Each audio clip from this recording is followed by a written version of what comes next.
Baik, Assalamualaikum warahmatullahi wabarakatuh. Selamat malam semuanya. Perkenalkan, saya Salsa selaku moderator dalam acara seminar pada malam hari ini.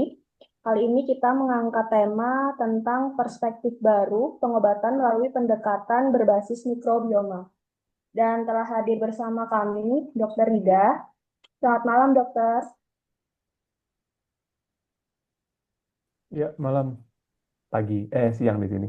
Eh, Baik, izinkan saya memperkenalkan Dr. Rida. Beliau adalah dokter dan pakar kesehatan masyarakat yang sudah memiliki pengalaman di sektor klinis, akademik, dan kebijakan publik. Beliau telah menempuh pendidikan S1 di UI dan Melbourne, dan saat ini sedang menempuh program di Lyon, Prancis. Baik, untuk mempersingkat waktu, kami persilahkan Dr. Rida untuk memaparkan materinya. Biar saya siapkan dulu PPT-nya.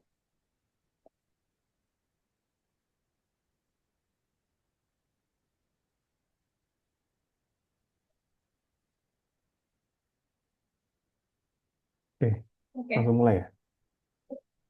silakan dokter. Ya, Bismillahirrahmanirrahim. Assalamualaikum warahmatullahi wabarakatuh. Selamat malam, Bapak Ibu semua yang sudah hadir em, di apa ya di seminar kesehatan yang kali ini. Ini eh, kalau yang 2 minggu lalu ikut mungkin bisa relate karena ini adalah lebih ke pendalaman lagi dari yang kita bahas 2 minggu lalu. Tapi saya usahakan buat yang baru juga saya berikan materinya yang seringan mungkin gitu ya. Mungkin tapi slide-nya kayaknya agak banyak nih yang sekarang. Nanti saya coba akan maksimalkan waktu yang ada ya. Oke, kita slide berikutnya Selasa. Nanti ada sekitar lima hal yang saya mau bahas itu. Jadi tentang mikrobiota usus ini teman atau lawan kita sih sebenarnya, karena kan mereka ini apa organisme gitu ya, dia itu harus jadi teman kita atau musuh kita gitu kan. Terus bagaimana sebenarnya sistem imun itu bekerja melindungi kita. Nah nanti akan ada tentang kebocoran usus yang akhirnya menyerang diri kita sendiri gitu dan masuk ke potensi terapi baru ya, bukan baru sih, eh, yang selama ini tuh diabaikan lah gitu. Dan ini sekarang semakin apa meningkat penggunaannya, yaitu menggunakan mikrobiom. Terus yang terakhir ya, eh, apa yang bisa kita lakukan untuk menjaga dan memperbaiki tuh keseimbangan mikrobiom usus kita. Baik, kita masuk ke materi ya. Selanjutnya, saya akan memulai dengan tadi pertanyaan saya. Jadi mikrobiota usus ini teman atau lawan gitu ya, buat yang sudah hadir dua minggu lalu kan saya mungkin sudah tahu ya kalau mikrobiota usus itu terdiri dari bakteri, virus, jamur, segala macamnya lah gitu, parasit dan lain sebagainya. Nah, apakah mereka ini teman kita atau lawan kita? Semoga nanti saya bisa sampaikan di beberapa materi beberapa slide berikutnya. Next, Sasa. Jadi usus kita ini Bapak Ibu ya bukan sekedar sistem pencernaan. Mungkin selama ini kita anggap usus usus kita ini ya makan, minum, dan dibuang gitu kan. Em, Memang betul fungsi fungsi apa ya? Fungsi hariannya gitu atau fungsi utamanya memang untuk usus besar untuk absorpsi cairan, usus kecil untuk absorpsi nutrisi dan zat lainnya gitu kan. Usus besar ini yang apa yang kayak yang gendut-gendut di atas itu yang kayak huruf N gitu. Usus kecil yang melingkar-lingkar yang kecil itu. Nah, itu fungsinya memang beda-beda. Jadi dia menyerap nutrisi dulu, terus nanti di akhir-akhir menyerap cairan hingga akhirnya dibuang di rektum. Jadilah tinja kita yang apa padat dan kering gitu ya. Nah, tapi ternyata dalam usus kita kan ada mikroba ya. Dan 70% mikroba di tubuh kita itu letaknya di usus gitu. Ditemukannya di usus. Lebih dari 90% itu terdiri dari Bacteroidetes, Firmicutes, Actinobacteria, Proteobacteria. Dan fungsi-fungsi mikro mikrobiota usus ini ya untuk membantu penyerapan digestif gitu ya, terus untuk memodulasi imun dan juga untuk mensintesis vitamin. Nah, yang nggak apa-apa, next aja. Nah, apa yang menariknya, usus itu juga disebut dengan otak kedua kita, Bapak Ibu, otak kedua manusia. Karena di sana terdapat 100 juta sel saraf enterik yang berfungsi, yang bisa berfungsi sendiri itu layaknya otak kita gitu. Maksudnya kenapa? Maksudnya apa? Jadi maksudnya kayak apa?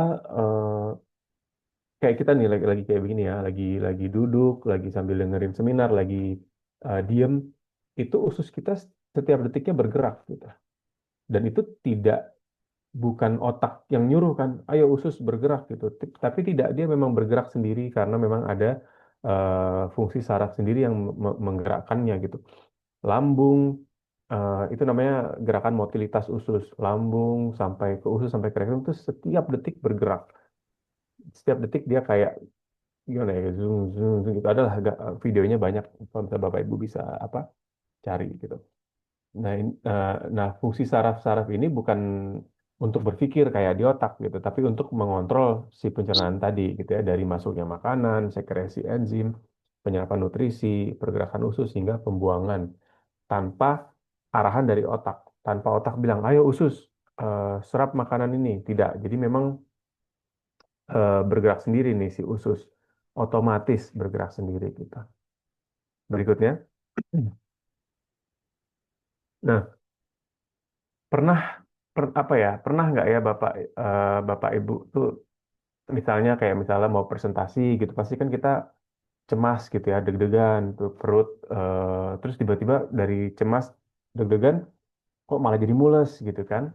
Terus atau malah kebalikannya, misalnya kita lagi stres atau misalnya lagi menghadapi, misalnya kita lagi di suatu, misalnya di hutan gitu sendirian gitu ya, malah nggak berasa lapar gitu. Atau tapi setelahnya pas udah nyampe rumah malah lapar gitu kan. Dan jadi memang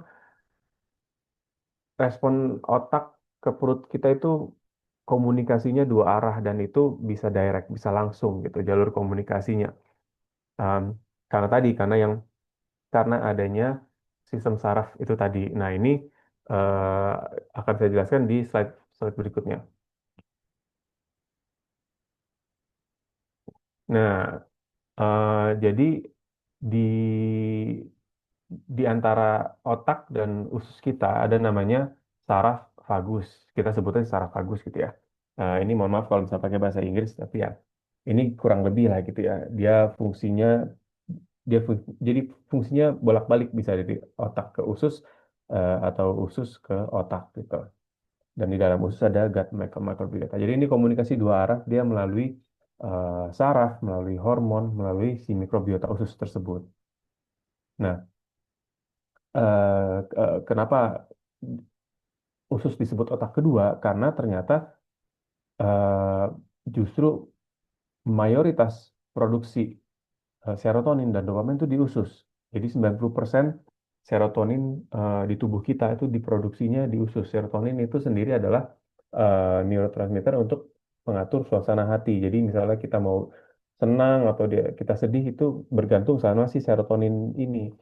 Jadi kalau misalnya kita setiap hari kok bawaannya murung gitu ya, em, sedih, nah mungkin kita kurang serotonin. Nah, kurang serotonin mungkin karena ususnya tidak memproduksi itu.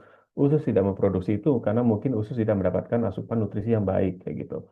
Atau sebaliknya, misalnya kita, aduh, lapar banget nih, terus tiba-tiba pengen makan nasi Padang gitu ya. Nah, pada saat makan nasi Padang kita kayak berasa happy. Nah, itu artinya tubuh kita mengeluarkan serotonin karena memberikan apa suasana bahagia, memperbaiki suasana hati gitulah.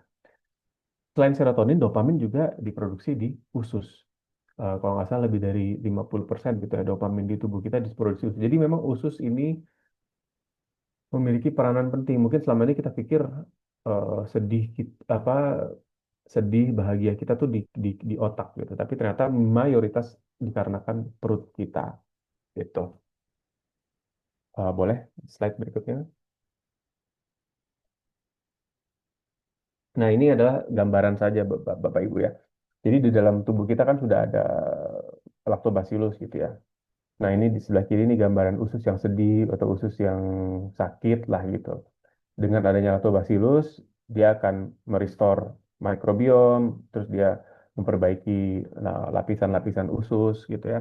Terus memodulasi imunitas dan meningkatkan antiinflamasi lah gitu. Nah, tapi si lactobacillus ini juga memproduksi GABA. GABA ini apa ya? Semacam protein lah gitu ya, memproduksi protein yang dia menginduce atau merangsang otak untuk mengurangi kecemasan gitu. Jadi dia selain dia memperbaiki si usus, tapi dia juga memproduksi protein yang dikirim ke otak untuk menekan tingkat kecemasan. Nah, inilah fungsi dari eh, mikrobiom yang ada di usus kita. Jadi peran dia sangatlah besar terhadap apa ya, kenyamanan hidup kita sehari-hari gitu. Jadi kalau misalnya kita merasa apa, kok badan lemes, letih, lesu itu bisa jadi mikrobiom kita jelek di dalam usus gitu. Bukan karena faktor ekonomi ya Bapak Ibu, tapi mungkin karena faktor internal kita gitu. Internal kita merasa apa, tidak prima gitu, tidak fit. Ya, next berikutnya. Nah, kita sudah saya sudah menyampaikan bahwa kita perlu menjaga mikrobiom di usus kita karena itu kan mempengaruhi suasana hati kita, mempengaruhi mood kita, mempengaruhi macam-macam lah gitu ya. Tapi apa saja sih faktor yang bisa merubah komposisi em, mikrobiom di usus? Sebelumnya saya ingatkan lagi bahwa mikrobiom masing-masing kita itu berbeda-beda, unik-unik karena ngikutin DNA, ngikutin kebiasaan kita sehari-hari dan lain sebagainya. Nah, kalau dilihat dari ini, jadi banyak banget yang bisa mempengaruhi em, jumlah ataupun varietas dari mikrobiom kita. Contohnya apa, dari environment atau dari lingkungan gitu. Di mana tempat kita tinggal gitu ya. Apakah kita di perkotaan ataukah kita di kawasan industri, terus bagaimana apa sanitari lingkungannya itu juga mempengaruhi mikrobiom kita. Uh, Misalnya kita tinggal di pesisir pantai itu berbeda dengan kita yang tinggal di pegunungan misalnya kayak gitu. Terus faktor misalnya kita masak air minum dari air tanah atau misal masak air dari air hujan itu juga akan mempengaruhi kondisi mikrobiom di tubuh kita. Jadi setiap orang punya mikrobiom yang berbeda-beda semua gitu. Terus juga penggunaan obat-obatan ya, terutama antibiotik nih Bapak Ibu. Kalau kita di Indonesia kan eh, minum antibiotik tuh gampang banget ya, sakit dikit antibiotik, sakit dikit antibiotik. Nah, itu sebetulnya membunuh flora baik di usus kita atau membunuh bakteri-bakteri baik di tubuh kita. Eh, Sehingga akhirnya ibaratnya ya usus kita jadi kosong gitu, jadi licin gara-gara kita minum antibiotik. Terus juga metode-metode lahiran, apakah eh, lahiran spontan atau misalnya apa operasi sesar itu juga mempengaruhi komposisi dari mikrobiom di usus kita. Terus apakah menyusui atau apakah pakai susu formula itu juga sangat berbeda, mempengaruhi sekali komposisi dari mikrobiom. Nah, yang paling penting memang diet. Jadi bentuk atau jumlah mikrobiom yang ada di tubuh kita itu sangat bergantung dari apa yang kita makan. Jadi kalau misalnya kita makan gorengan, ya berarti mikrobiomnya juga ini analogi ya Bapak Ibu. Gorengan misalnya warnanya coklat gitu kan, ya udah berarti mikrobiomnya juga yang diproduksi adalah coklat karena mikrobiom tuh kayak dia merespon apa yang masuk gitu. Jadi dia, oh, makanan coklat berarti mikrobiom yang coklat yang akan menyerap itu gitu. Nah, sementara mikrobiom yang warna merah, warna hijau, warna biru itu nggak dapet.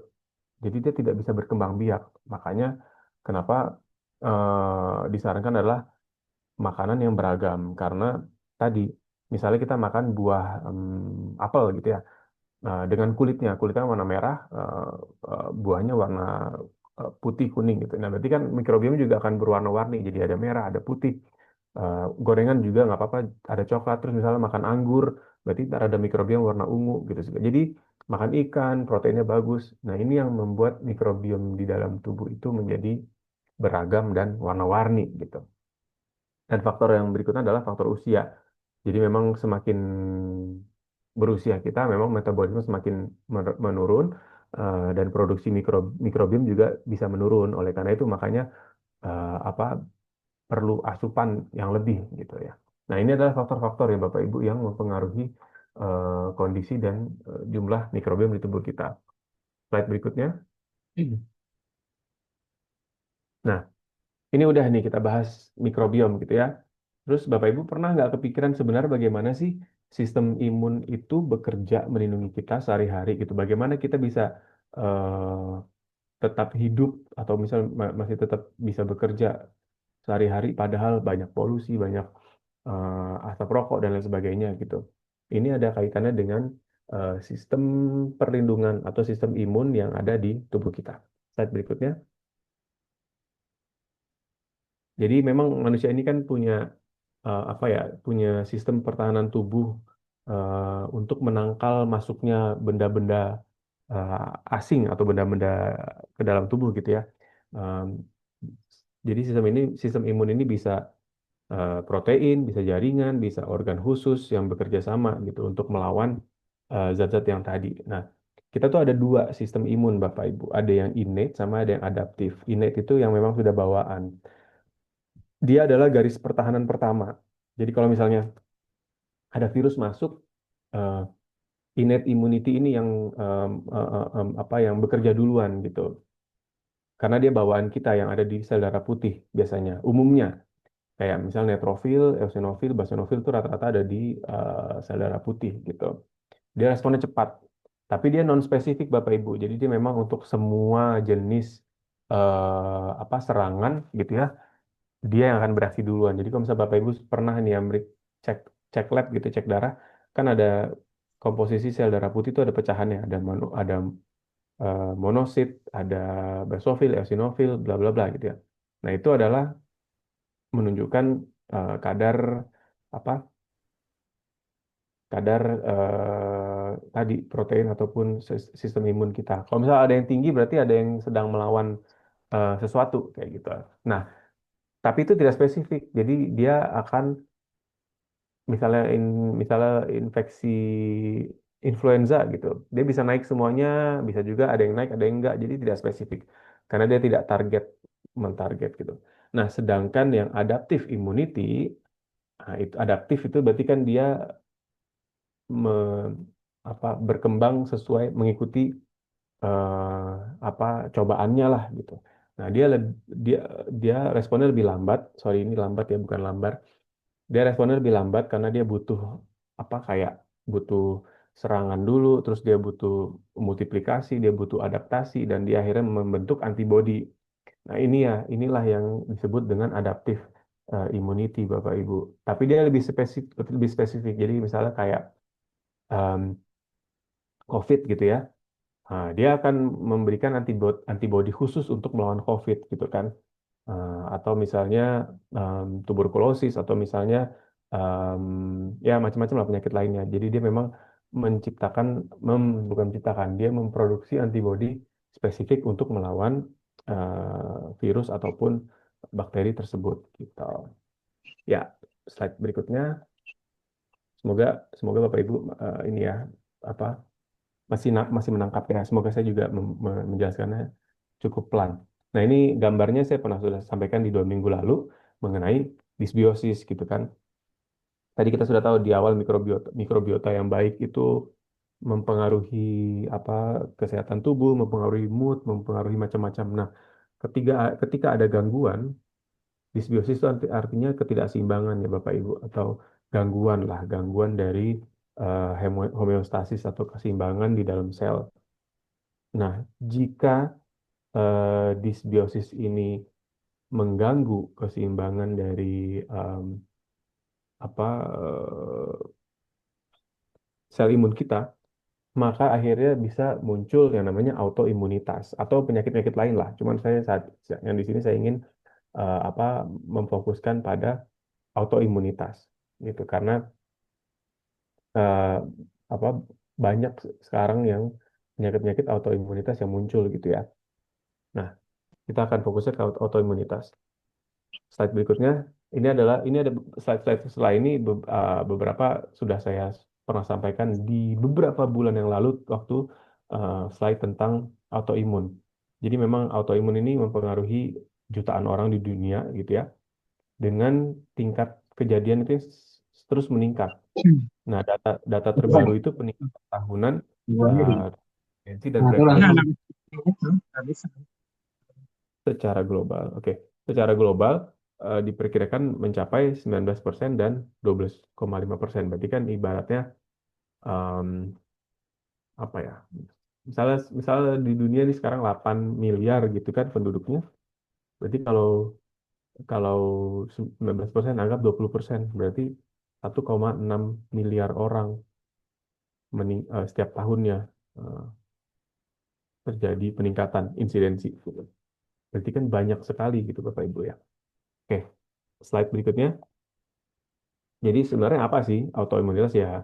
Autoimunitas adalah hasil dari respon tubuh kita, respon sistem kekebalan tubuh kita yang salah arah, yang malah menyerang jaringan tersendiri gitu. Karena dia bingung ini apa, dan dia mengalami kerusakan lah.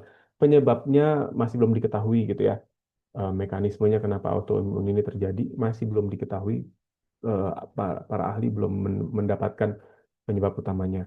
Hal ini terjadi di saat terjadi mekanisme normal yang gagal. Jadi sel B, sel T gitu ya, dia mencoba menyerang tapi gagal, akhirnya dia malah menyerang tubuh sendiri gitu. Next, sedangkan definisinya adalah kerusakan jaringan atau gangguan fungsi fisiologis yang ditimbulkan oleh respon autoimun.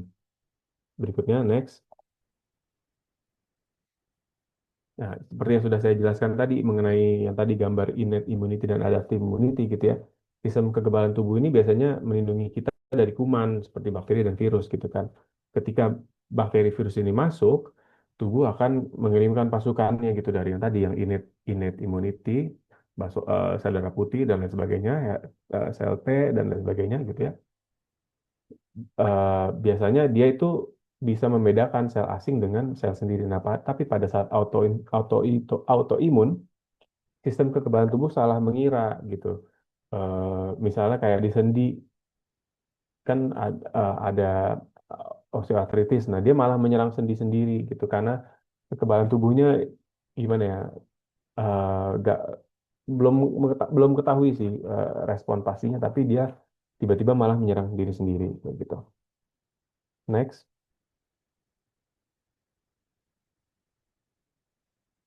Selanjutnya, slide selanjutnya ini lebih ke arah sejauh ini apa saja sih yang sudah diidentifikasi gitu terkait faktor-faktor terus apa kaitannya disbiosis dengan mekanisme terjadinya autoimunitas gitu. Kalau faktor usia ya tadi faktor diet, makanan gitu. Jadi faktor asupan antibiotik, terus apa sering terjadinya infeksi, terus kurang olahraga, kurang tidur, sehingga terjadi perubahan rasio eh, bakteri baik dalam tubuh kita. Firmicutes sama Bacteroidetes ini kan bakteri baik dalam dalam tubuh kita. Terus terjadinya disbiosis atau terjadinya ketidakseimbangan, menyebabkan ada translokasi mikroba. Jadi maksudnya mikrobanya berpindah gitu ya. Eh, Terjadi mimik mimik di molekuler sehingga akhirnya beberapa metabolisme itu terganggu gitu. Nah, awalnya itu mekanismenya bisa dari kebocoran usus, Bapak Ibu. Kebocoran usus jadi inflamasi kronis sehingga jadi T-selnya tidak seimbang, akhirnya menciptakan auto antibody tadi. Jadi auto antibody yang diproduksi tapi untuk diri sendiri. Jadi ya itu karena ada ke ketidakseimbangan tadi. Jadi contohnya pada penyakit MS, terus tipe 1 DM, terus rheumatoid arthritis, kayak gitu.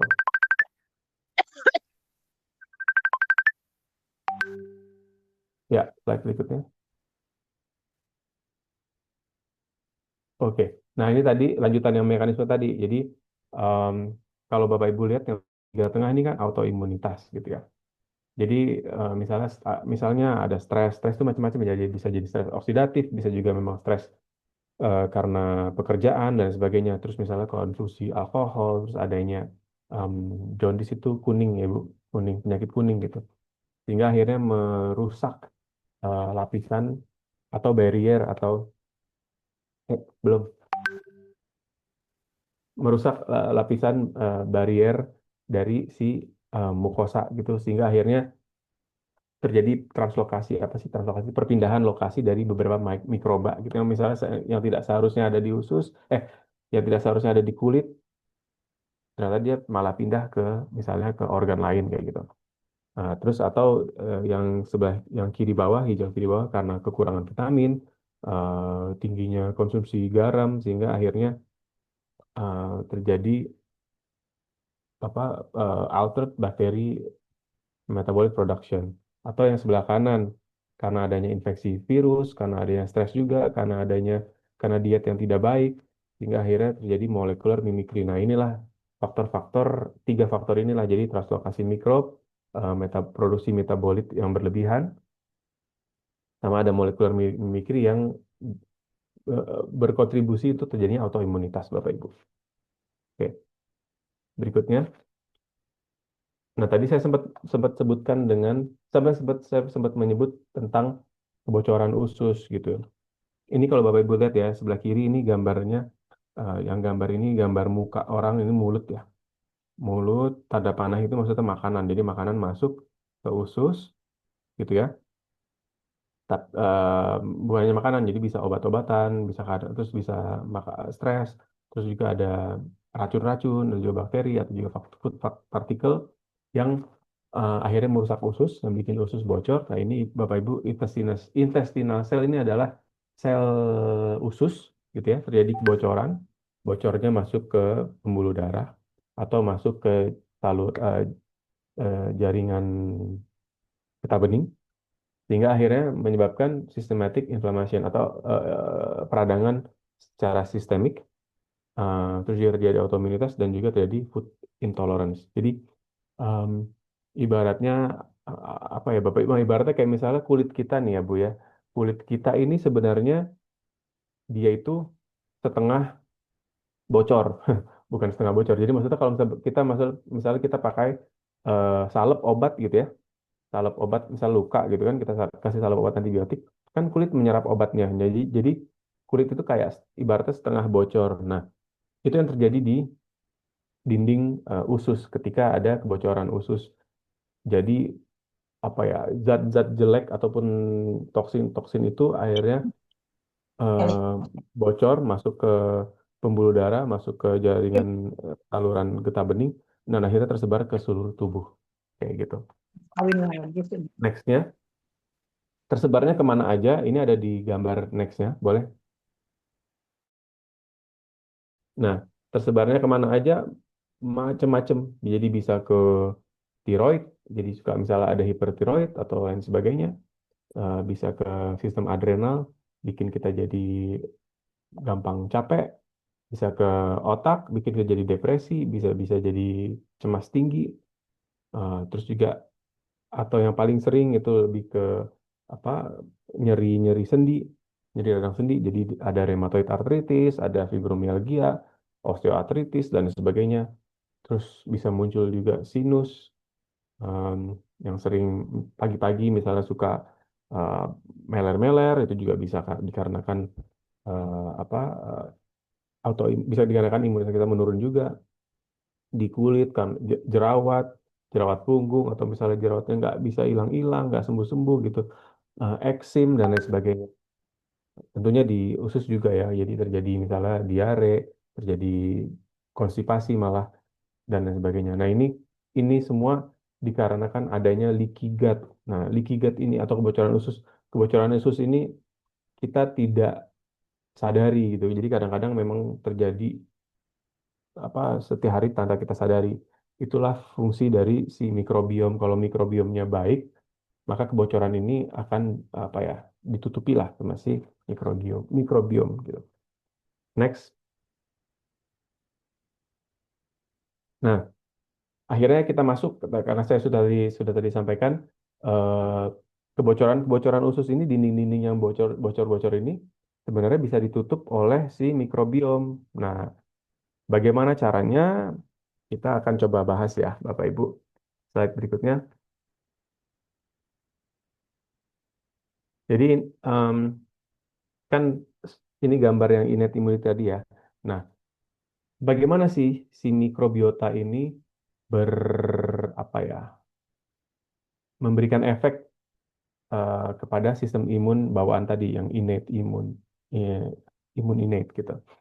Nah, pada neutrofil dia mikrobiota ini akan meningkatkan produksinya justru. Jadi kalau mikrobiota ini baik, dia akan meningkatkan produksi neutrofil yang ada di sel darah putih yang akan dipakai untuk melawan tadi eh, virus dan lain sebagainya gitu kan. Karena apa dia memodulasi lah produksinya gitu kan. Nah, terus yang makrofag juga dia akan menginduksi gitu. Terus juga dia akan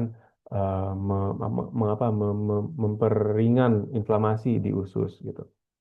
Terus yang penting juga pada NK sel atau sel NK ini cukup baik eh, pro- sistem imun yang cukup baik juga NK sel gitu. Nah, fungsi dari si mikrobiota ini dia akan aktivasi via interleukin, ya ini kimia ya Bapak Ibu ya. Dia juga akan memproteksi epitel barrier atau apa dinding dinding si usus dan juga dia akan menekan si antiinflamasi. Ini yang terhadap si imunitas innate. Nah, kalau yang satunya lagi next itu terhadap imunitas yang adaptif. Slide berikutnya, Asa.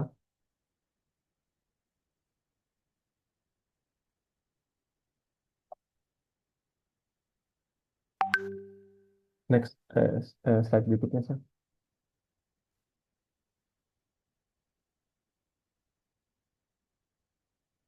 Ya, nah ini buat yang adaptif.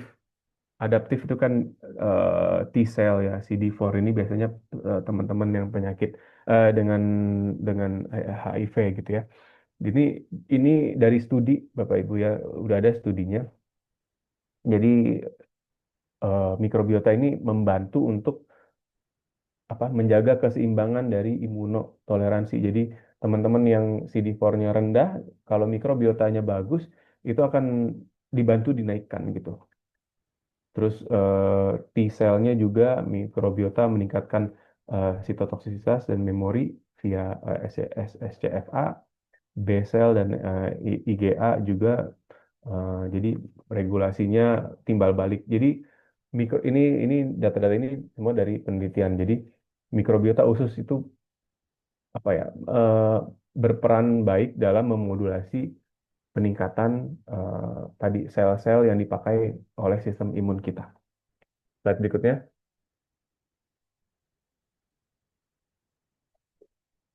Nah, iya. Ini juga salah satu studi yang ada gitu. Jadi potensi dari prebiotik, probiotik dan simbiotik. Simbiotik itu berarti pre dan probiotiknya bekerja dengan baik dengan mutualisme gitu. Eh, jadi memang sudah ada studinya prebiotik berguna untuk mendukung kesehatan usus dan memodulasi imun. Terus prebiotik dan probiotik dapat mengurangi inflamasi sistemik dengan memodulasi mikrobiota usus dan meningkatkan produksi metabolit anti inflamasi seperti asam lemak rantai pendek. Gitu. Jadi memang pre apa prebiotik, probiotik di usus kita ini eh, berperan sangat besar terhadap eh, perbaikan kondisi imun di tubuh kita. Next. Ini gambaran aja karena 2 minggu lalu masih ada yang bertanya ke saya bedanya ada yang bertanya kan di seminar bedanya apa prebiotik dan probiotik. Jadi prebiotik adalah makanan untuk probiotik, probiotik adalah mikroba baiknya gitu.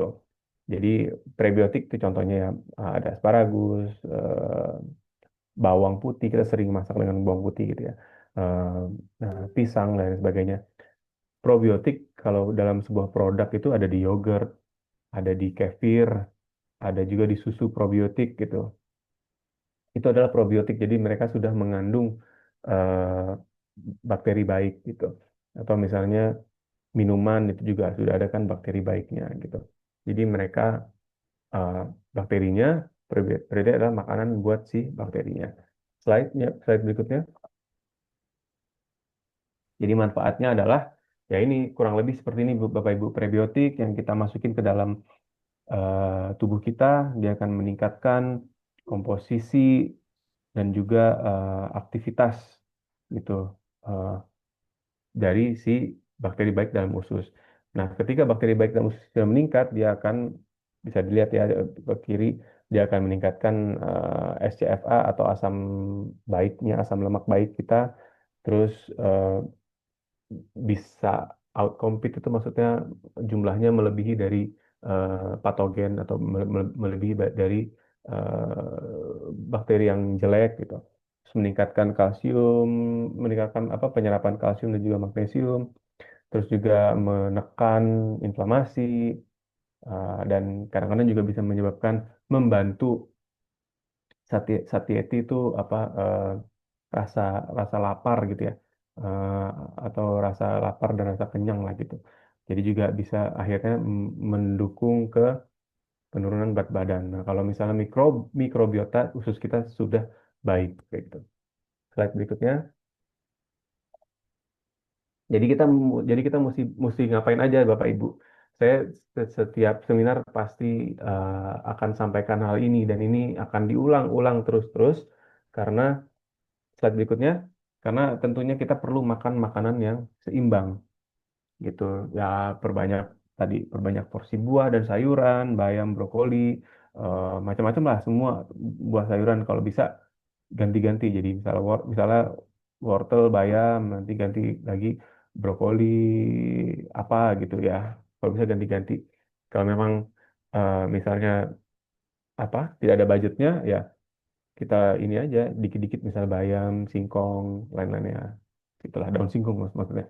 Terus makan makanan sumber prebiotik baik seperti pisang, apel, asparagus tadi, biji-bijian utuh dan umbi-umbian.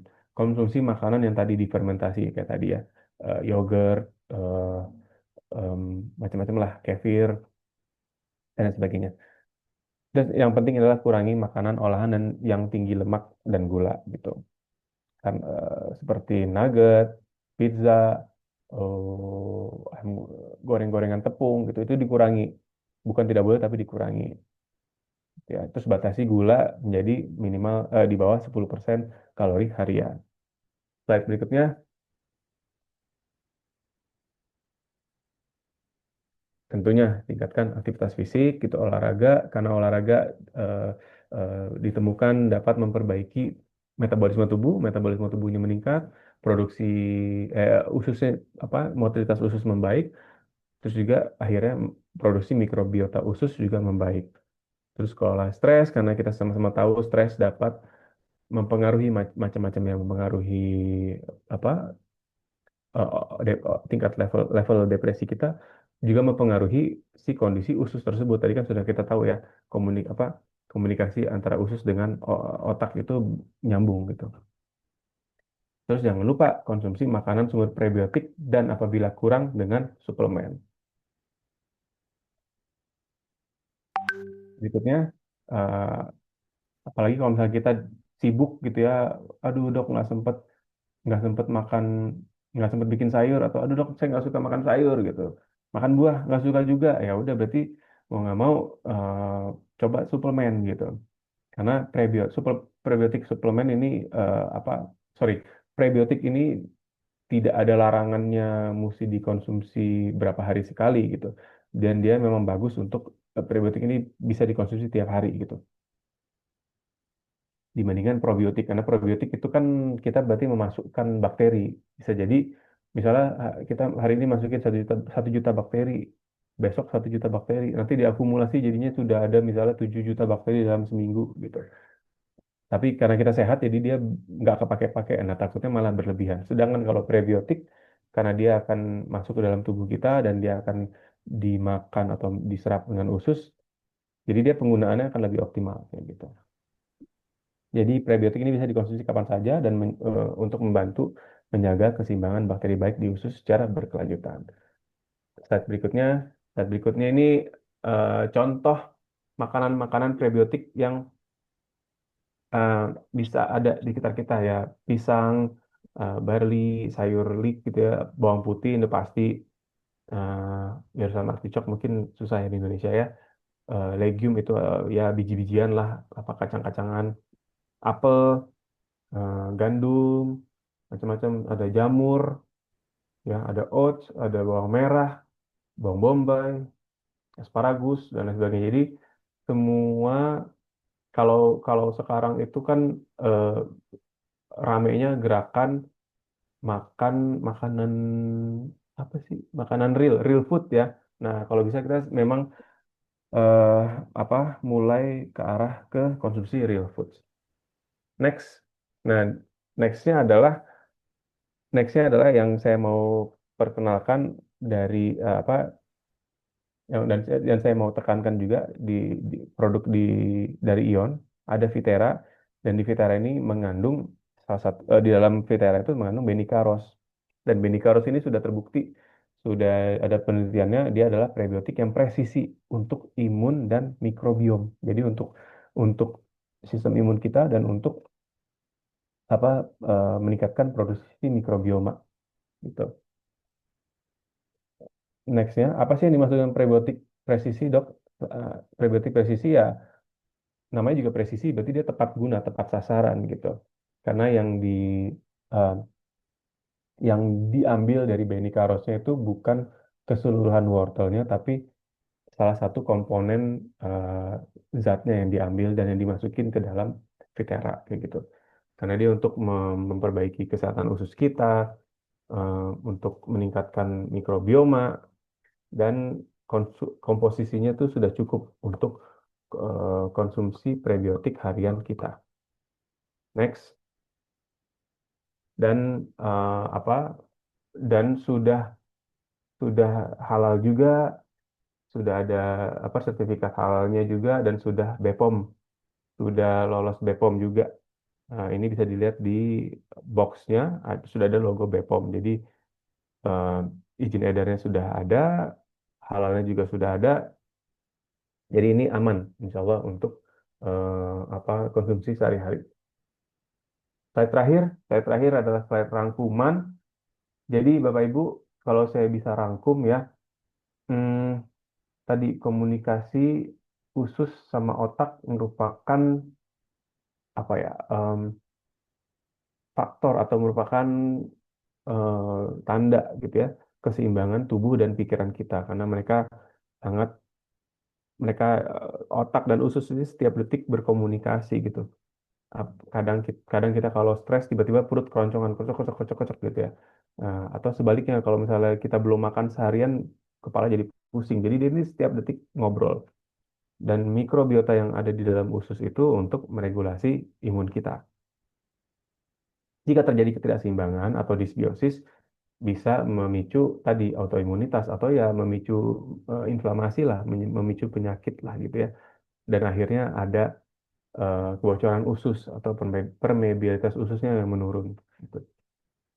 Dengan adanya peningkatan apa ya kejadian autoimunitas global gitu ya sehari-hari, jadi ada peningkatan juga potensi pengobatan atau terapi berbasis modulasi mikrobiota gitu, berbasis ke yang lebih alami gitu ya Bapak Ibu. Jadi rekomendasi kita ya adopsi gaya hidup sehat, aktivitas fisik, makanan yang seimbang dan beragam gitu untuk tingkatkan mikrobiota. Dan kalau tidak cukup bisa ditambahkan dengan prebiotik tambahan dari Viterra untuk membantu restorasi mikrobiota usus. Dan diingatkan sekali lagi dalam Viterra ini ada beberapa zat-zat atau zat-zat yang kuat gitu ya. Ada superoxide dismutase dan juga ada Benicaros prebiotik presisi. Dan ada zat tambahan enzim pelindung seperti GPX ini kalau nggak salah glutathione. Glutathione juga salah satu enzim yang baik gitu. Dan ada CAT. Nah, baik. Jadi ini kesimpulan dan apa take home message dari saya. Saya kembalikan ke Salsa. Terima kasih, Bapak Ibu. Baik, terima kasih dokter atas penjelasannya. Bapak Ibu, saat ini kita masuk sesi tanya jawab. Jika ada pertanyaan, silakan bisa tulis di kolom komentar atau on cam untuk bertanya langsung kepada Dr. Rida. Kami persilakan Bapak Ibu.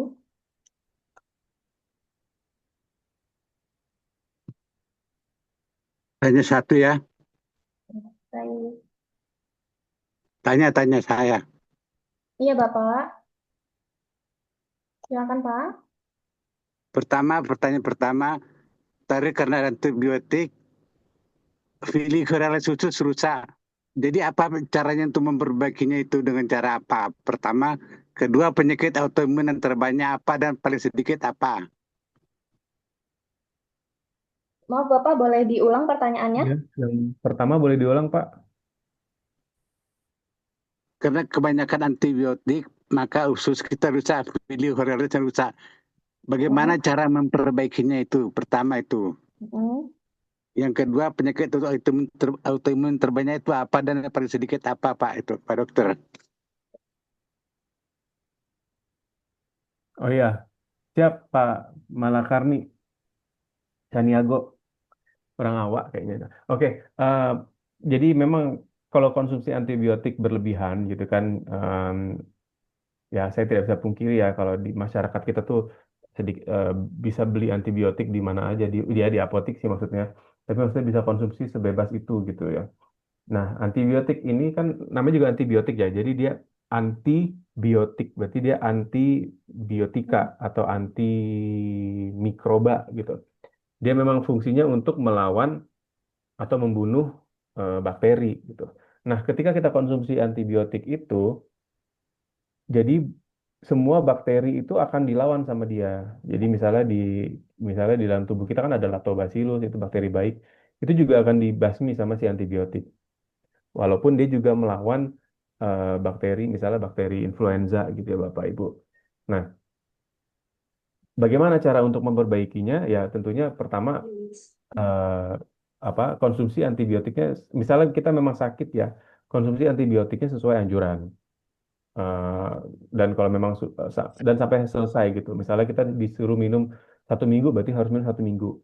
Jadi memang, nah setelah 1 minggu, setelah kita berhenti pengobatan, ya kita bisa memperbaiki usus kita kembali, Bapak. Dengan cara tadi, dengan cara makan makanan yang seimbang, banyak buah, banyak sayuran gitu ya. Kalau bisa eh, apa senatural mungkin. Jadi misalnya buahnya langsung makan gitu ya. Terus eh, olahraga, tidur yang cukup. Jadi memang recovery-nya butuh recovery gitu Pak ya. Tapi seperti yang saya bilang tadi, mikrobiota dalam usus itu produksinya mengikuti apa yang kita lakukan. Maksudnya adalah apa? Apa makanan kita, bagaimana tidur kita, bagaimana stres kita dan sebagainya. Jadi memang eh, itu salah satu solusinya Pak untuk memperbaiki si mikrobiota usus. Yang pertama adalah antibiotiknya harus diminum sesuai kebutuhan gitu ya. Ya, ya. Kalau nggak butuh nggak usah minum gitu. Terus pertanyaan kedua tadi autoimun yang terbanyak tergantung Pak. Jadi di tiap jadi autoimun itu ada ada pengaruhnya juga di gender di kelamin. Jadi ada beberapa penyakit yang banyak di perempuan, ada beberapa penyakit yang banyak di laki-laki. Terus yang kedua, dia juga dipengaruhi oleh ras. Jadi memang ada misalnya orang Asia spesifik lebih banyak penyakit tertentu dibanding dengan orang Barat gitu ya. Tapi kalau misalnya Bapak apa ingin tahu yang banyak itu ada kayak diabetes tipe 1 Pak, diabetes yang dari lahir, yang didapat dari kecil lah gitu. Terus osteoartritis Pak itu juga banyak yang nyeri-nyeri sendi, rheumatoid arthritis juga banyak yang nyeri sendi. Terus eksim itu juga penyakit autoimun. Banyak banget Pak penyakitnya ada lebih dari 100 jenis penyakit dari autoimun itu. Lupus itu juga autoimun Pak, SLE. eh, kalau lupus kan udah lebih mematikan ya. Jadi banyak sekali yang yang terjadi gitu. Begitu Pak Malakarni. Ya, terima kasih, Pak. Ya, sama-sama, Pak. Boleh untuk pertanyaan selanjutnya?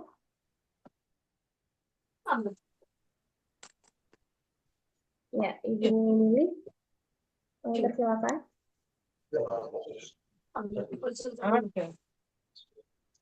Tapi kapan ini? Yang di kolom ini. Oh iya, Saya ngomong tadi ditanya. Apa? Apa sih? Sudah, Ibu Lili mau bertanya? enggak, ya. Aku udah terus gak ngambil batis, tapi ngambil batis dia, aku masa ya pasti lagi. Hmm. Oh, Oke, baik. saya mau bertanya Ibu, Oh Pak Dokter. ya, Saya mau bertanya. oh iya, Ibu Yeni, kami persilakan. Nah, Yeni Nurjal juga sama dengan orang Padang, dengan Pak Dokter Malakarni juga. Nah, saya mau bertanya Ibu, Pak Dokter. Ada adik saya itu menderita sakit usus buntu. Jadi dia tidak disarankan untuk beroperasi, gitu kan? Nah, dan anak ini tidak mau operasi. Apakah bisa Fitera ini dijadikan sebagai pengobatan alternatif yang lainnya selain operasi? Begitu, Dokter. Baik Ibu. Eh, untuk menjawab ini, jadi sebelumnya kita harus pahami, jadi eh, penyakit itu ada yang namanya disebabkan fisiologis. Fisiologis itu berarti disebabkan oleh gangguan fungsi tubuh atau misal tadi ya, misal ada virus masuk, ada bakteri masuk, itu dia menyebabkan gangguan fisiologis di tubuh kita. Dan ada satu lagi yaitu patologis. Artinya patologis itu berarti benda. Jadi ada gangguan struktur. Nah, patologi itu struktur, Ibu. Nah, untuk usus buntu ini kategorinya masuk ke patologis, Bapak Ibu. Jadi memang di usus kita itu ada di usus besar ujung itu kecil banget, ada kayak semacam saluran kecil yang kita sebut dengan usus buntu, appendix gitu. Nah, kenapa terjadi usus buntu? Karena apa ya? eh, Banyak limbah-limbah makanan atau sampah-sampah makanan yang kecil-kecil gitu ya, yang nyelip ke situ. Itu numpuknya bertahun-tahun, akhirnya dia bengkak, Ibu, dan akhirnya dia menyebabkan radang. Nah, eh, kenapa dia berbahaya? Karena radang ini lama-lama bisa jadi infeksi, Ibu. Kalau misalnya semakin besar gitu ya, dia bisa infeksi. Dan kalau misalnya dia pecah, itu yang jauh lebih berbahaya. Berarti infeksinya bisa menyebar ke seluruh rongga usus. Nah, kenapa memang kenapa memang apa? Kenapa memang usus buntu ini sarannya adalah operasi? Karena ya Ibu hilang. Karena karena karena oh masih ada. Karena tadi yang si si apa usus buntunya itu mesti dipotong Ibu supaya tidak menumpuk terus makanan-makanan sisa di situ. Nah, apakah Vitera bisa eh, mengurangi kalau dia sudah bengkak? Sebetulnya saran utamanya memang dipotong karena dia sudah terlanjur bengkak gitu. Tapi kalau misalnya dia belum bengkak, dia masih belum ada tanda-tanda lah gitu ya. Vitera bisa membantu dari memperbaiki si asupan usus, Ibu. Tapi kalau udah bengkak, memang baiknya dioperasi. Nanti Vitera akan ber, ber apa ya, berperan dalam proses recovery-nya atau dalam proses eh, apa recovery itu apa sih Mas? Itu ya dalam proses recovery dari pasca operasi lah gitu. Penyembuhan. Nanti dia akan membantu proses penyembuhannya, Bu. Pak, terima kasih. Terima kasih Pak Dokter. Sama-sama, Ibu. Sama-sama, Ibu. Saya mau bertanya, boleh? Iya, boleh. Eh, saya mau bertanya,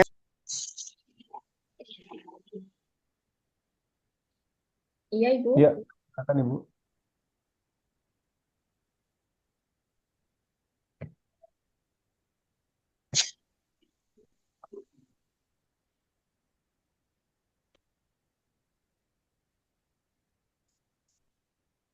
Bagaimana Bu Siana? Jadi, Eh, ini mengenai penyakit-penyakit yang katanya tidak bisa disembuhkan, seperti misalnya ALS. Jadi itu antara brain dengan otak itu sudah tidak bisa diperintahkan. Apakah mikrobiom dalam usus itu seperti Viterra bisa memperbaiki atau memang tidak ada obatnya? Ya Ibu, jadi memang mikrobiom ini sebetulnya apa ya, penelitian apa, dianggap pendekatan baru, dianggap pendekatan ini memang baru-baru sekitar 10-15 tahun terakhir Bu Siana. Nah, Hmm, penelitiannya memang masih banyak ke penyakit-penyakit yang umum. Memang penyakit-penyakit yang spesifik seperti lateral sklerosis atau sklerosis ini masih jarang. Cuman memang mikrobiom itu tadi yang saya sempat sebutkan di awal, dia akan memperbaiki ini kan, memperbaiki dari kebocoran ususnya, memperbaiki memperbaiki sistem imunnya gitu. Nah, mungkin kalau untuk memperbaiki tadi kata Ibu komunikasi otaknya itu akan butuh proses yang panjang. Tapi dari memperbaiki mikrobiom ini dia akan memperbaiki sistem imun secara general dulu gitu Bu Siana. Tapi hmm, kalau untuk spesifik ke lateral sklerosisnya memang belum, saya sih belum menemukan ada studinya ya untuk ya. spesifik ke sana gitu. Eh, tapi tapi dia memang fokusnya ke memperbaiki si sistem imun secara general. Sistem imun secara general. Dan satu lagi pertanyaan, eh, ada waktunya atau tiap orang berbeda ya pasti ya. Si mikrobiom itu memperbaiki leaky gut itu tidak ada waktunya nggak? Misalnya, oh dalam 3 bulan atau dalam 6 bulan itu udah akan normal gitu. Ya, baik, baik Bu. Yang seperti yang slide yang tadi ya, yang saya tunjukin tentang faktor yang menentukan keunikan mikrobiota usus, yang gambar itu Bu, yang ada lingkungan, antibiotik, bla bla bla bla, dan juga diet. Jadi memang faktor, berbagai macam faktor ini yang akan mempengaruhi jumlah mikrobiom di usus kita, dan belum ada eh, belum ada panduan ataupun keharusan yang menyatakan bahwa dalam periode sekian akan memperbaiki mikrobiom. Tapi dari beberapa penelitian yang sudah ada itu rata-rata eh, menggunakan time frame-nya itu minimal dari 4 sampai 6 minggu, Bu. Jadi ada yang sampai 6 bulan gitu ya, dia dia ngetesnya, tapi dari 4 minggu dikasih dikasih mikrobiom itu sudah terlihat perubahan-perubahannya gitu, atau Oh, terlihat iya. perbaikan jumlahnya. Cuman memang tidak ada panduan pasti dari, atau kita tidak pernah bilang dia apa dalam 1 bulan mikrobiom akan membaik kayak gitu, tidak, karena tadi banyak faktor dan tiap orang faktornya bisa beda-beda Ibu. Tadi kan misalnya Ibu tinggal di perkotaan atau misalnya Ibu tinggal di desa, itu bisa merubah faktor mikrobiom. Ibu tinggal di kawasan industri dengan Ibu tinggal di perumahan klaster, itu juga bisa mempengaruhi mikrobiom. Jadi memang eh, per orang itu kita tidak bisa mengeneralisir. Dalam waktu 6 minggu mikrobiom sudah membaik, tidak. Tapi dari penelitian yang sudah ada, rata-rata mereka memakai tenggat waktu 4 minggu, terus beberapa bulan sampai 6 bulan untuk melihat perubahan-perubahannya kayak gitu, Bu. Tapi karena setiap orang yang ada penyakit itu selalu ada inflamasi, jadi sebenarnya Viterra atau mikrobiom ini harus diminum terus ya Pak ya seumur hidup. Baik, Bu. Jadi, em, jadi dia untuk maintenance juga sih, Bu, sebenarnya. Jadi kan makanya kan kita sebutnya kan suplemen ya. Karena isinya tuh kan superoxide dismutase dan eh, prebiotik presisi dari Benicaros dan beberapa enzim lainnya. Superoxide dismutase, saya ulangi lagi, Bu. Superoxide dismutase ini kan enzim yang sebetulnya sudah ada dalam tubuh kita. Nah, cuman tubuh kita mungkin produksinya kurang. Dia itu satu di antara tiga enzim terbaik dalam tubuh kita. Jadi ada tiga lainnya tuh ada glutathione, satu lagi saya lupa. Jadi ada superoxide, ada glutathione, ada dan apa lagi gitu ya. Nah, tiga enzim ini terbaik. Yang ada di Viterra itu superoxide dismutase. Dan ada glutathione juga sebenarnya di kandungan Viterra, tapi memang komposisinya lebih sedikit. Terus yang kedua adalah prebiotik. Prebiotik itu tadi kan makanan, makanan untuk si Hmm. probiotik. Nah, jika ibu menanyakan apakah untuk konsumsi seumur hidup, sebaiknya sih iya, karena kan eh, kita untuk maintenance juga ibu, gitu. Tapi kalau Hmm. misalnya kalau misalnya ibu mau mengurangi gitu ya, ya berarti ibu konsekuensinya ibu harus tadi perbaiki gaya hidup, makanan yang seimbang, olahraga yang rutin, tidur yang cukup, kurangi stres gitu segala. Ya. Makasih, dokter. Ya, sama-sama Bu Siana. Mm-mm. Yang Selanjutnya dari di Pak kolom Arifin. chat kan. Ya, pertanyaan pertama, Dok. Apa kandungan Vitera itu? Ya, baik Pak Arif, kandungan Vitara ada dua komponen besar tadi ya, superoxide dismutase dan prebiotik presisi dari Benicaros. Dan ada beberapa kandungan-kandungan kecil lainnya dari enzim, ada glutathione, ada CAT gitu. Nah, saya ulangi lagi, superoxide dismutase itu adalah salah satu enzim terbaik yang ada saat ini. Dan dari Viterra itu diekstrak dari Tetraselmus chuii gitu. eh, Alge terbaik yang ada di dunia gitu. Terus yang kedua ada si prebiotik presisi dari Benicaros. Nah, itu sebagai prebiotik itu kandungan Viterra dan ada beberapa enzim-enzim lainnya. Itu kandungan Viterra. Terus apakah ada khasiat khusus hanya untuk stroke ringan atau obat umum? Oke, eh, pertama-tama ini bukan obat, ini adalah komplementer. Eh, jadi apa sekali lagi saya tekankan ini bukan obat, ini adalah eh, terapi komplementer atau suplemen atau tambahan lah gitu, komplementer pelengkap, melengkapi sebenarnya dari obat yang harusnya kita sudah minum gitu. Jadi dia bukan substitusi ya Bapak Ibu, Vitamin ini bukan substitusi tapi komplementer, melengkapi. Nah, apakah ada khasiat khusus untuk stroke? Eh, jadi untuk si superoxide dismutase ini sudah ada penelitiannya, dia membantu perbaikan neurodegenerative disorder. Neurodegeneratif ini kan termasuk si stroke gitu. Dia ada khasiatnya untuk memperbaiki gangguan stroke, gitu. Berapa lama waktu penyembuhan obat stroke ringan, dosis berapa kali pengobatan? Oke, sekali lagi ini bukan pengobatan, ini adalah terapi komplementer. Jadi em, obat stroke yang pasien minum tetap diminum. Vitera ini akan membantu proses penyembuhan, proses apa pencegahan terjadinya stroke berulang dan lain sebagainya gitu. Berapa lama waktu penyembuhan ya tergantung juga sih. Terus dosis berapa kali? Dosis maintenance itu 2 kali sehari kalau dari kita. Tapi bisa maksimal itu untuk SOD-nya itu bisa sampai 500 miligram. Dan dalam satu saset itu kan ada 12,5 miligram SOD. Berarti sebenarnya dalam satu hari itu kita bisa minum 10 saset sebenarnya. Tapi eh, saran kita adalah 2 kali sehari. Bagaimana dengan obat penyakit lainnya?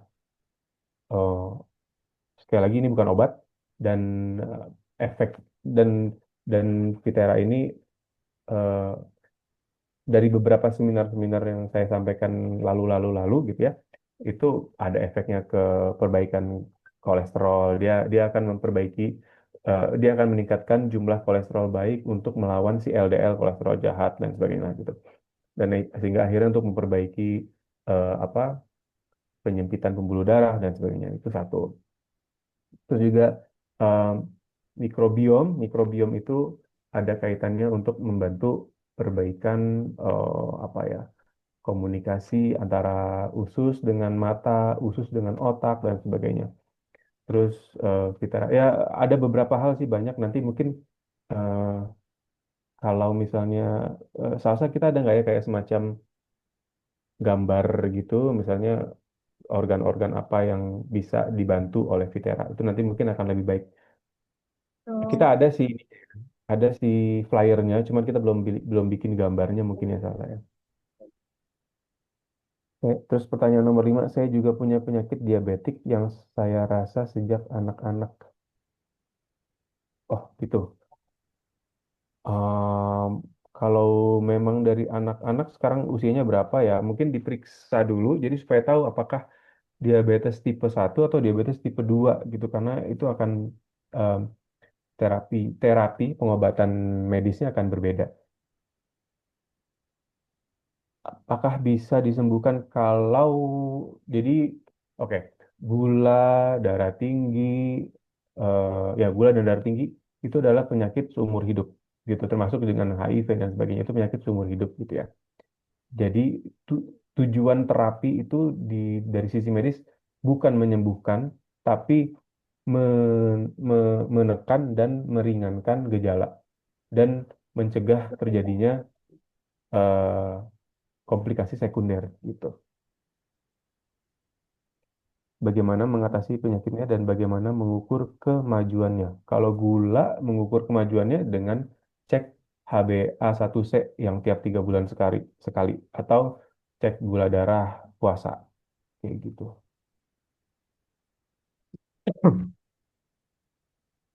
oke. Oke, Ya, sama-sama Pak Arif.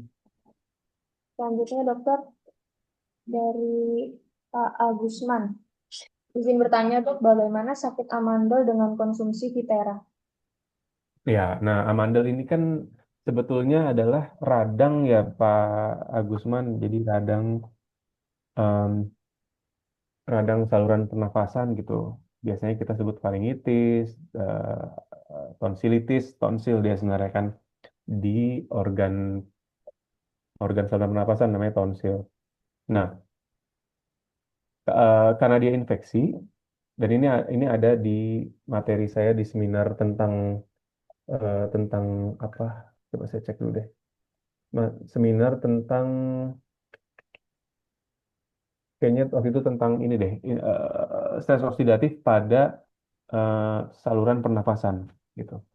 Nah, Ivitera ini SOD kalau kalau untuk ini spesifiknya SOD sih Pak Agusman si SOD-nya dia akan eh, berperan sebagai antioksidan yang akan membantu melawan bakteri-bakteri jahat tersebut dan virus tersebut gitu.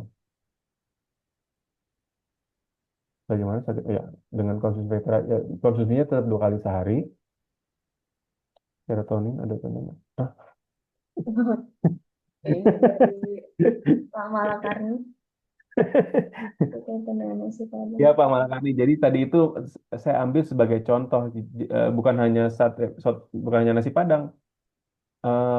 Misalnya, misalnya makan ini Black Forest gitu, atau makan tiramisu, itu kan dia juga happy. Atau misalnya anak-anak muda suka minum boba, itu kan bikin happy. Nah itu karena selain persepsi dari otak, itu juga ada respon dari usus kita gitu bahwa saya dapat makanan yang segar itu bikin happy serotoninnya keluar kayak gitu. Apa juga ada dengan ada Pak kalau coto Makassar. Oh, coto Makassar ada Pak. Oh, dari Bunda Eko dulu dok. Ibu Tuti silakan langsung nanya ya efek yang dirasakan setelah minum Vitera. Baik, dipersilakan untuk Ibu Tuti Oh, ada. jika Oh, ingin bertanya.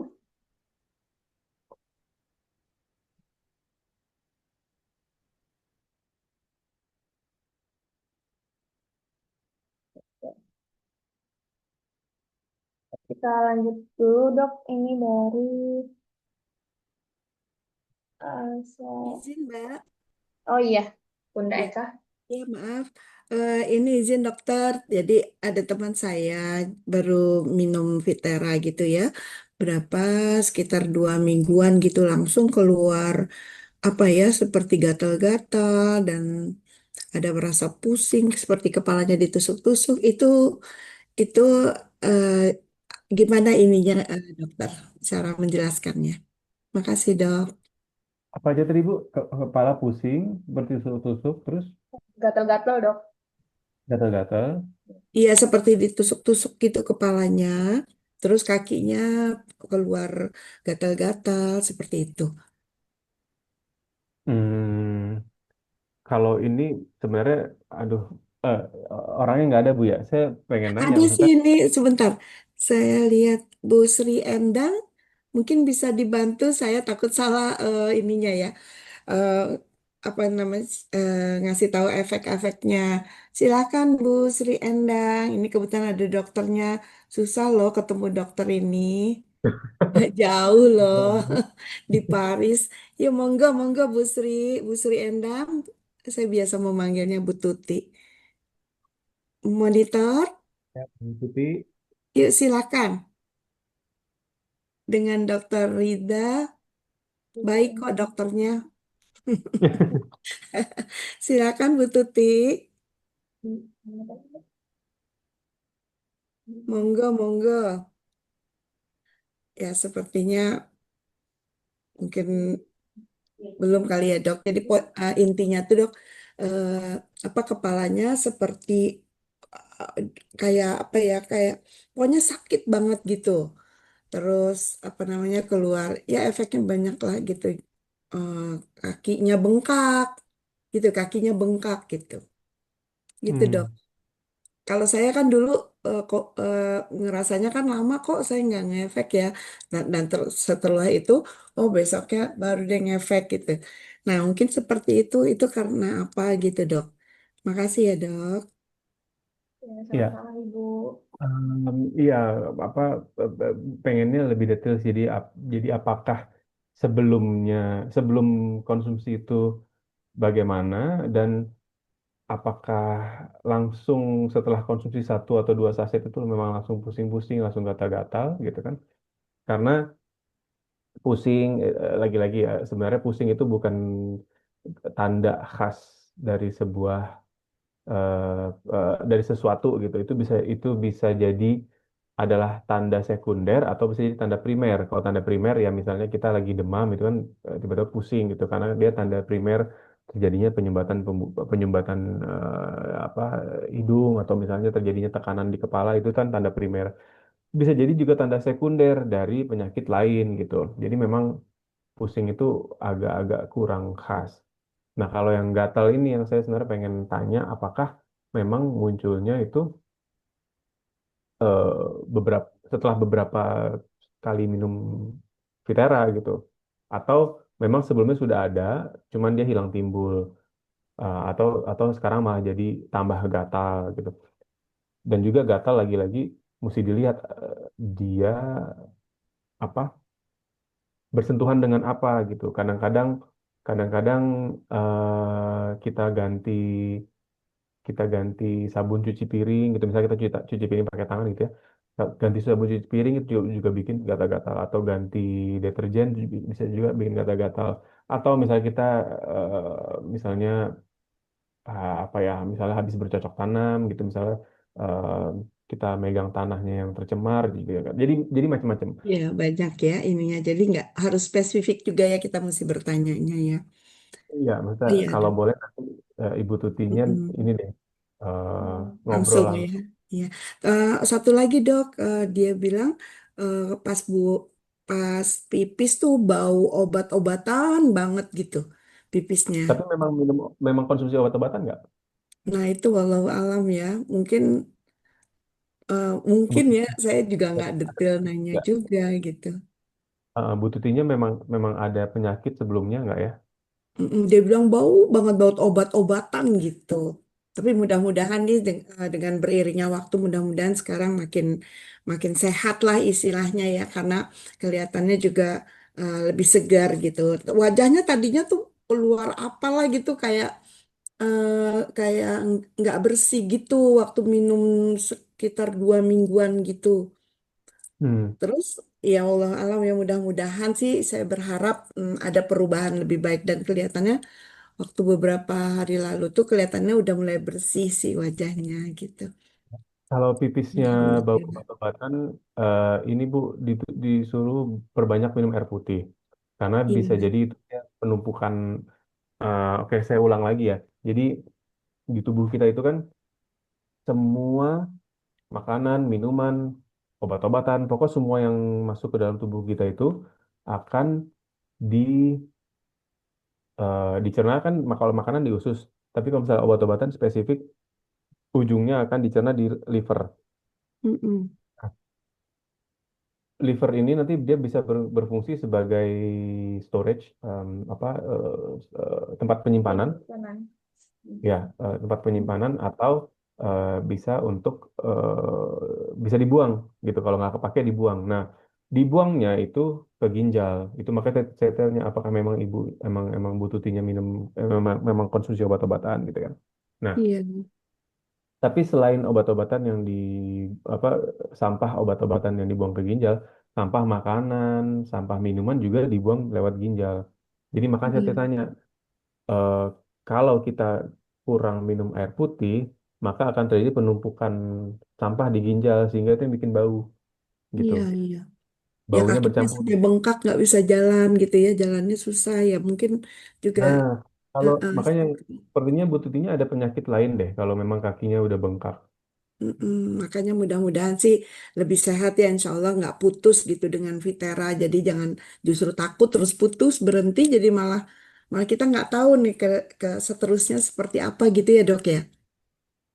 Ya, cuman makanya mesti dipastikan dulu Ibu Tutinya tuh sakit apa. Kalau misalnya kakinya bengkak itu biasanya itu jantung.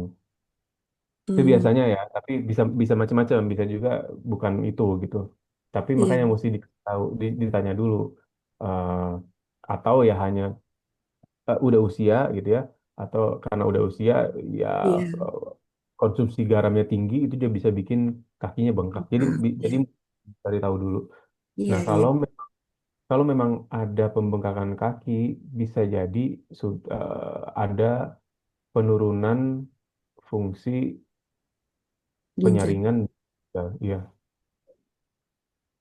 ginjal ya dok, ya, mungkin ada penurunan fungsi fungsi. penyaringan di Iya. ginjal gitu. Oh iya dok, satu lagi kalau kita banyak bertahun-tahun lalu minum banyak banyak minum jamu juga ngaruh ke bau-bau juga kali ya, seperti itu ya dok. Nah, jamu ini juga sebenarnya unik ya, Ibu. Hmm, Karena jamu di kita itu kan belum terstandarisasi, iya, belum belum banyak yang nggak BPOM gitu ya. mm-mm, Nah, kebanyakan jamu-jamu itu yang palsu ya, jamu yang palsu yang jamu nggak BPOM itu justru ada kandungan kimianya gitu. Jadi misalnya eh, jamu apa ya, jamu penurun demam gitu. Dia klaimnya pakai tanaman, tapi sebenarnya dicampur dengan paracetamol. Itu banyak itu kedapatan kayak mm, gitu. Nah, iya, kalau itu masih bagus kalau paracetamol, tapi kalau misalnya dicampur dengan NSAID, eh, em, adalah sorry, obat yang keras gitu ya. Nah, itu kalau diminum bertahun-tahun itu akan merusak ginjal kita. Nah, ini nih yang di Indonesia memang masih masih masih jauh lah karena di karena judulnya jamu, jadi orang menganggapnya itu wah udah pasti tanaman. Padahal pada prakteknya banyak yang campur, nakal, banyak iya, yang iya, nakal yang mencampur jamu dengan bahan kimia. Itu yang akhirnya banyak bikin kok tiba-tiba orang yang gagal ginjal meningkat nih gitu ya. Atau misalnya orang yang gangguan liver meningkat, padahal dulunya nggak ngapa-ngapain, misalnya nggak ngerokok, nggak minum alkohol gitu, tapi ternyata pas dicek dia minum jamu yang tidak BPOM, yang dinakalin kayak gitulah.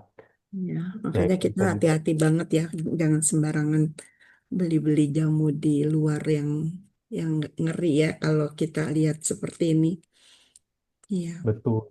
Aku juga dulu mikirnya wah jamu tuh herbal gitu, tapi pas sekali belajar ternyata ada jamu tukang bukan jamu produsen jam apa pabrik jamu yang bandel itu juga ada ternyata. iya. Oke, makasih banyak dokter. Ya sama-sama Bunda. Selanjutnya dok, dari Pak Asari Charlie. Izin tanya dok, apakah Vitera ini bisa membantu pada penderita dengan gangguan mental organik?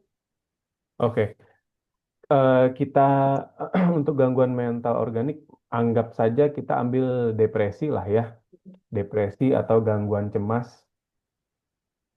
Nah, sudah ada penelitiannya kalau depresi dan gangguan cemas itu bisa dibantu dengan mikrobiom, dengan perbaikan mikrobiom. Itu sudah ada penelitian apa klinisnya, sudah ada penelitian systematic review-nya, sudah ada meta-analisisnya bahwa mikrobiom yang baik itu memperbaiki level depresi dan kecemasan seseorang. Karena kan ada komunikasi khusus dan otak tadi itu ya, dan komunikasinya secara langsung. Nah, kalau mikrobiomnya baik, maka dia akan memperbaiki komunikasi dengan otak. Dan tadi yang saya tunjukin di gambar, kalau mikrobiomnya bagus, dia ada produksi GABA, dan produksi GABA itu menekan eh, tingkat kecemasan seseorang. Jadi kalau Bapak kalau kalau Pak Charlie, Asari Charlie bertanya apakah bisa membantu, insya Allah bisa dengan cara memperbaiki mikrobiom dalam usus yang dia akan memperbaiki komunikasi usus dengan otak sehingga memperbaiki eh, apa mekanisme cara serotonin tadi, produksi serotonin sama dopamin yang membantu menjaga suasana hati, membuat suasana gembira, dan juga untuk menekan tingkat kecemasan di otak kayak gitu Pak.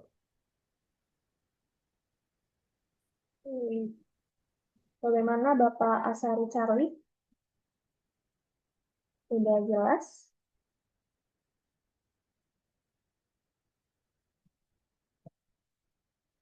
Baik, Bapak Ibu, apakah ada pertanyaan selanjutnya?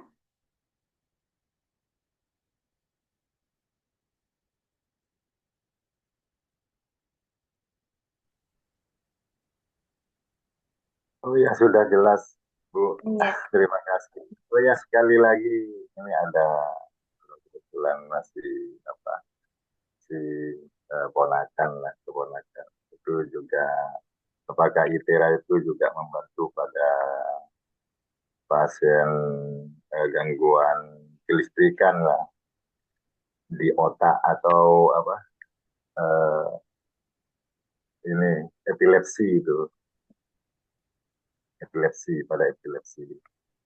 Terima kasih sebelumnya. Iya. Baik, Pak.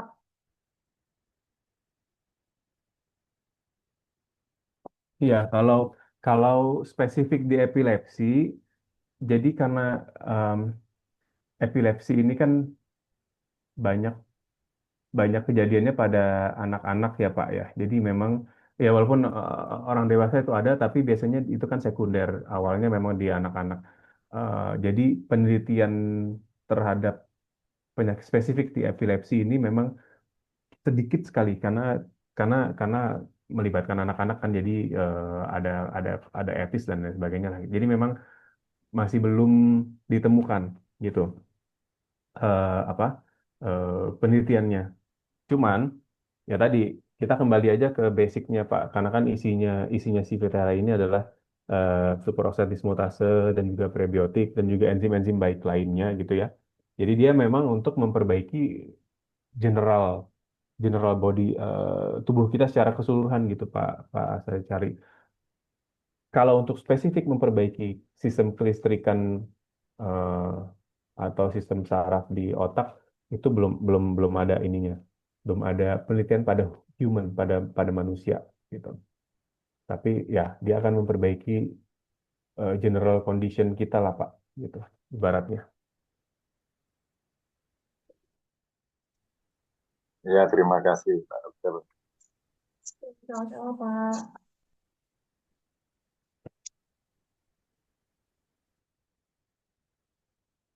Baik, masih ada pertanyaan Bapak Ibu, kami persilahkan.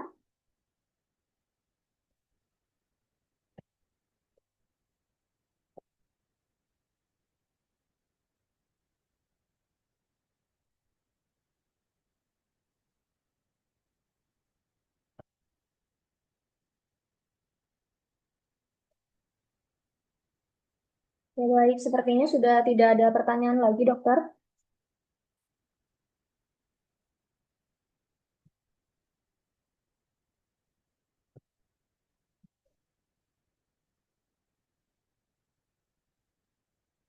Baik, saya tutup seminar kali ini. Terima kasih dokter untuk penjelasan dan jawabannya yang sangat informatif. Semoga apa yang kita dapat malam ini bisa bermanfaat bagi kita semua. Sampai jumpa di seminar ION berikutnya. Selamat malam. Terima kasih. Terima kasih semua. Ya, Selamat malam. Terima kasih dokter. Sudah jam Masa. 9. Ya, Ibu. Oke, sama Bunda. Selamat Kasih malam. dokter.